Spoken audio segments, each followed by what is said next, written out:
Every time I hop on 2K, I gotta do the same thing, alright? So I come to my career, load up my player, and then I have to change my controller settings. Now, these controller settings are very important. They set up the way I want to do everything in 2K. So I gotta turn off my shot meter. Um, and make sure the double team reaction is manual, because I hate when the computer double team on its own. Make sure my icon passing and receiver control are both full receiver control. The defensive assist, I always turn down to 15. I like very little assistance from the computer. Do have to have it on a little bit, because if you go down to 0, you're literally going to slide every time you try to do anything. You just want a little bit of assistance. And for me, for passing, I used to do 99 openness, but now I do 59 openness, 40 target direction. All right, and that's how I like to set up my controller. After that, if I'm with my boys, we in the rec or we in team pro-am. But if not, all I can do is play 1v1. So I either go to the stage, as you probably saw in the last video, but if not, I'm not in the stage, then I like to play here. The reason why I like playing in the stage is I'm gonna try to skip ahead so y'all can get to the game y'all came to see. But I like to play stage just because I get to get the ball back after I make a bucket. You know, it's make it take it, which saves a lot of time.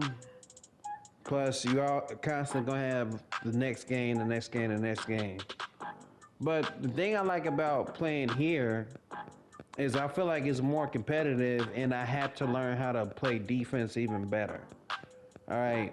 In stage, if I score and get the ball back, then it's just a matter of, is there a player that has good enough perimeter defense to stop me from scoring, which is hard because, like, if you're fast enough to guard me, then I could just post you up. But if you're too big and too slow, then I can just get around you. So that's what makes my player so great. He's very versatile. In today's video, I'm here to say I'm pretty much done with sports video games. Um, I don't think I'm too old to play them. I mean, I'm still in my 20s. I've been playing since I was a young kid. You know, pretty much since 2K1. I was born in the 1990s. But pretty much since 2K1, I've been playing 2K. And the direction that the game is going in, I think it's tailor-made for a younger generation. The game I want to play is more competitive, you know, more user control, more, I don't want to say common sense, but more detailed to what the character is supposed to be able to do. So I wouldn't like a game where everybody can pretty much do everything or everybody can just copy everybody. I wouldn't like a game like that because it doesn't separate skill, it doesn't separate talent. I mean, in basketball, I get it. There's only so many people that can do whatever, but everybody's not a playmaker. Everybody shouldn't be able to make a playmaker and copy their favorite YouTuber and try to do what they do. All right.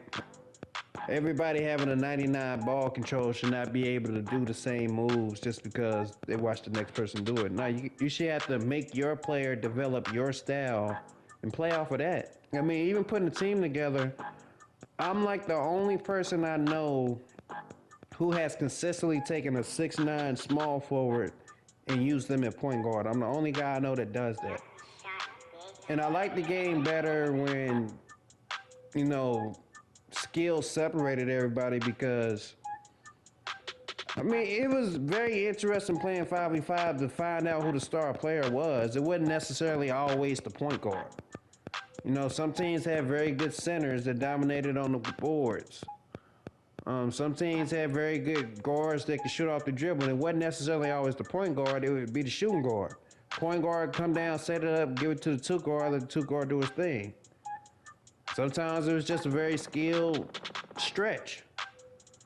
And you can tell because they designed plays and set up their stretch to be successful. Like, that is what made 2K fun, in my opinion. They pretty much took that away.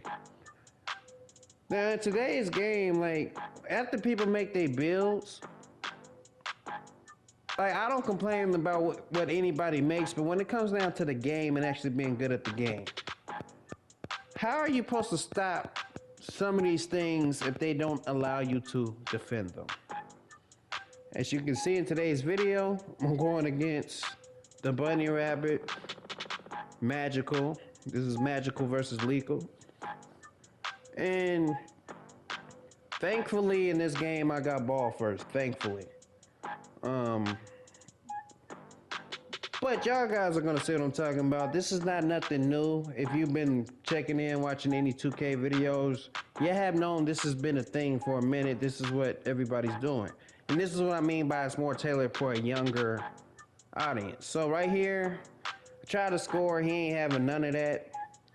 I mean, he's a two-way threat, so he's either a shooting guard or a very large point guard, but more than likely he's probably a shooting guard who can lock up and do a bunch of things.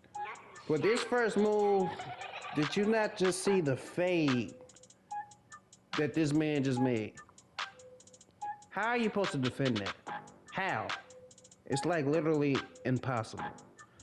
Now, because he is a two-way threat and faster than me on the perimeter, I have to post up, try to get him up in the air, because as you can see, he probably has Pogo Stick Hall of Fame.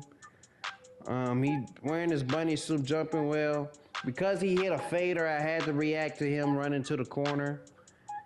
And right now he has the advantage because if we continue along this path, he has an odd number, which is going to give him the win at 25. You know, I can't get to 26 before he gets to 25. Right there, I get the offensive rebound, put it back in. And to be honest with you, if it wasn't for me getting offensive rebounds, game probably would have got ugly way before that. So right here, I feel like I'm playing good defense. You know, I'm following him, waiting for the fade. And I took a lot of time off the clock. Now, the thing that's important is if I can get up a good 3 possessions, then typically by the end of the game, even if he does keep making threes, I edge him out because I have last possession to win the game. Right there, you see I'm using crossover moves to actually get open as opposed to trying to post up every single time. It's a very big misconception that says I post up, and I feel like I blow by people more than I post. As you can see, another fade green going in. And the beautiful thing about that fade is he did the same move, but took it to the other side that he originally did. So now he just showed me he can fade from both sides. I don't have no answer for fades on this game. And that's bad. Like, for somebody who likes to play basketball, who loves both sides of the ball, I literally hate when the game puts something in there that there's no way to defend. Like, bigs doing hook shots, there's no way to defend it. And this fadeaway bullshit, there's no way to defend it. Those type of things you cannot put into a game and say the game is competitive. Right here, I get lucky. He early's a fade. And this is my chance to get up a possession before, you know, this game kind of gets out of hand. Right there, he either tried to pull the chair or he thought I was going the other way. Now I'm up 12-8. So if I can get like one more stop, and that's my stop right there, and score, I must score, then I feel pretty comfortable about where the game is headed. As you can see now, I'm up 12-8. My takeover allows me to spin and do other things. Right there, you see him jumping with Pogo Stick. I have to keep getting him up in the air and hope my fast twitch is fast enough to score. So at the point the score is 14-8, I'm calculating in my head, even if he hits a 3 every possession, we should be tied at 20-20 with me having the ball to win. So as long as I don't turn the ball over, I'm fine. So right here, he fouls me. Cool. I'm thinking, okay, yeah. 14-11, which makes it 16-14, which makes it 18-17, then 20-20. So that's what I'm thinking. And right there, great defense, gets the ball. His badge is on. I thought when he fouled, it took that away, but I guess the block gave it back to him. And he tied it up way sooner than what I needed. So now the score is 14-14. And there's no way I'm going to have the ball to end the game. And thankfully, like I said, because I kept getting the offensive rebound, as you can see how many blocks this man is getting. Thankfully, because I kept getting the offensive rebound, it gave me a chance. But, like, what can you really do? I mean, the guy goes behind the back. You don't know when the fade is coming. And look at this is pretty good defense in my opinion. I'm on top of him, right in his face. Green. Now the score is 17-16. It's not looking good because even if I score, and I can't really shoot a three because I cannot dribble fast enough to create a three-point opportunity. So right here, I score 18-17. And if he hits another three, that's pretty much all she wrote. So I'm playing tight defense. I'm on him, trying to reach when I'm supposed to. And again, right in my face, he makes another fade. This man has made 6 fadeaway threes to give him this lead. So right here, he lets me score, which is understandable. The game's 20-20. And now I gotta play defense or I lost. Simple as that. So right there, I'm trying to stay on top of anything. I don't jump right underneath the basket because he would have just ran and faded anyway. And again, right there, he had the fade. He didn't take it. I'm sitting back so far because one, I have not seen him take a regular jump shot. And two, I don't want him to get a layup for game. But he missed, and for some reason, he jumps on the perimeter, and it gives me the dub. Hey, I take it. Never said it was going to be pretty, but I do think 2K should fix things like that. You should not be able to fade or post hook or do something in the game that someone can't defend. It's great for people to have a lot of moves, but it's not fair if people can't defend them. But that's why I'm pretty much done with sports video games in general. I think they're making them for a younger audience, which is that's fine because that's the people who's gonna buy them the most.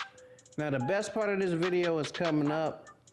As you can see, I'm gonna take my win, and after I done won several games, I'm good because I'm not really playing like that nowadays. So I'll go ahead and leave. And as I leave, who do you think I see outside? Magical Bucket. You see him right there? He hops back in, and that's my cue to go ahead and leave. I hope y'all enjoyed the video. I'm out.